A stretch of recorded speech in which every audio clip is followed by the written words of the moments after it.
حدیث پاک میں ہے، نبی پاک علیہ السلام نے ارشاد فرمایا کہ الاسلام یعلو ولا یعلا، اسلام کو جتنا دبایا جائے گا اتنا ہی ابھر کر سامنے آئے گا۔ ہاں وقتی طور پر ہم کمزور ہیں، کیوں؟ اپنی حرکتوں کی وجہ سے، اپنی صورت شکل کی وجہ سے، اپنے اخلاق کی وجہ سے، اپنے کردار کی وجہ سے۔ آج دوسرے لوگ دوسروں سے کاروبار کے لیے تیار ہیں لیکن مسلمان سے نہیں، کیوں؟ اس لیے کہ مسلمان دھوکہ دینے والا ہے، حالانکہ مسلمان دھوکے باز نہیں ہوتا۔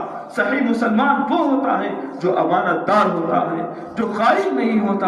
اس لیے آج دوسرے لوگ دوسروں سے کاروبار کر رہے ہیں، مسلمانوں کو چھوڑ رہے ہیں، اس لیے کہ ہم نے آقا علیہ السلام کی سیرت کو پس پشت ڈال دیا۔ اللہ تبارک و تعالی ہمیں آقا علیہ السلام کی سیرت کو، صورت کو اپنانے کی توفیق عطا فرمائے اور ہمیں صراط مستقیم پر گامزن فرمائے۔